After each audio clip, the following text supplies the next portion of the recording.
Welcome in राज की बात। हमने पहले भी दिखाया है कि कैसे नीता अंबानी सनातन धर्म, सभ्यता, संस्कृति की वैल्यूज नए जनरेशन तक पहुंचाने के लिए प्रयासरत रहती है। दशावतारों का भारतीय सभ्यता और संस्कृति में बहुत बहुत महत्व है।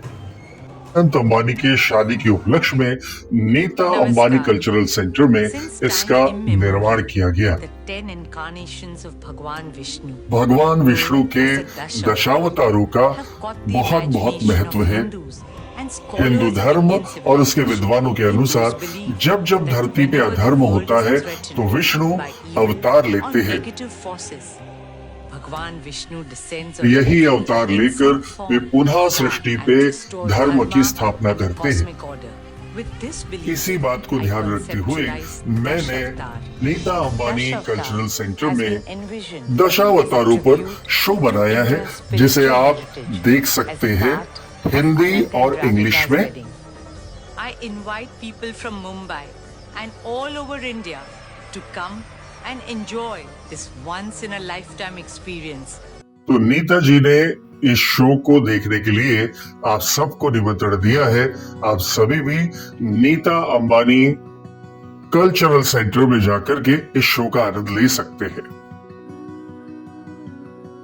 अनंत और राधिका अंबानी के शादी का पूरा वेन्यू बनारस से प्रेरित था। An entire world. Look at this. शादी के इस भव्य वेन्यू के अंदर बनारस के गलियों को भी बनाया गया था, जहां पे लस्सी की दुकानें थी, बैंगल्स और एंटिक्स की भी दुकानें थी, बनारसी कपड़े, बनारसी साड़ियां। इतना ही नहीं, अगर आपको अपना भविष्य भी देखना है तो आप इन गलियों में अपना हाथ दिखाकर भविष्य जान सकते थे। आपको पता ही होगा, देश विदेश से जो मेहमान आते थे उनको हमेशा भारत की गरीबी, भारत की परेशानियां, भारत की गंदगी, इनसे परिचित कराया जाता था।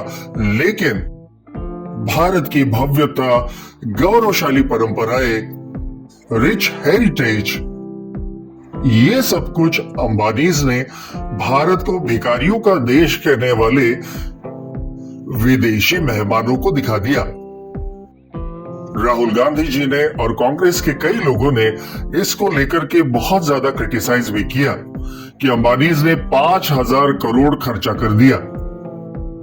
और राहुल तो बुलाने के बावजूद भी अंबानी के शादी में नहीं गए। लेकिन अगर आप बारकाई से सर्च करेंगे तो कांग्रेस के सारे लीडर्स और कांग्रेस के सहयोगी दलों के लीडर्स इस शादी में बिल्कुल मौजूद थे। अब राहुल गांधी अंबानीज के लिए इतना कुछ बोल चुके हैं कि ऑब्वियसली वो तो इस शादी में आ नहीं सकते थे। उन्होंने अपने नजदीक के लीडर्स को शादी में भेज दिया। नमस्कार, जय काशी विश्वनाथ। काशी के साथ मेरी भक्ति का एक गहरा और विशेष नाता रहा है। For me and my family, मेरे और मेरे परिवार के लिए ये हमेशा बहुत बहुत महत्वपूर्ण रहा है कि हम किसी भी कार्य को करने से पहले हमारे देवी देवताओं का आशीर्वाद जरूर जरूर लें। इसीलिए मैं अनंत और राधिका के शादी से पूर्व आशीर्वाद लेने के लिए वाराणसी पहुंच गई थी, माँ गंगा के किनारे। मुझे हमेशा ही काशी का बहुत बहुत आकर्षण रहा है। अनंत और राधिका के शादी का निमित्त साध कर हमने यही कोशिश की है कि भारत की गौरवशाली परंपरा को हम दुनिया को दिखाएं। और इसलिए हमने हजारों कारीगरों को, हस्तकला वस्त्रों को बनाने वाले अनेक कलाकारों का साथ लिया, उनकी कला को दिखाने का प्रयास किया। इसीलिए हमने वाराणसी की ब्यूटी, पॉजिटिविटी को फिर से रिक्रिएट करने की कोशिश की। शादी के पावन अवसर को हमने संतों के आशीर्वाद, हिंदू धर्म की पवित्र रिचुअल्स आदि से पूर्ण करने की कोशिश की। अच्छा लगा आपको यहाँ देखकर? बहुत अच्छा लगा, आपने हमको बुलाने का वादा किया था, हाँ, जो कि पूरा आपने किया। आप सब आ गए यहाँ, मुझे बहुत खुशी हो रही है।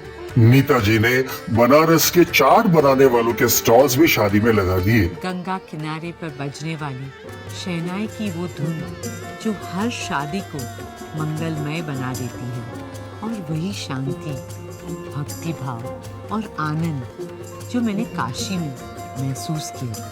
महादेव यहाँ वास करे, गणपति संग नंदी, जहाँ मंत्रों की गूंज सुनाई दे।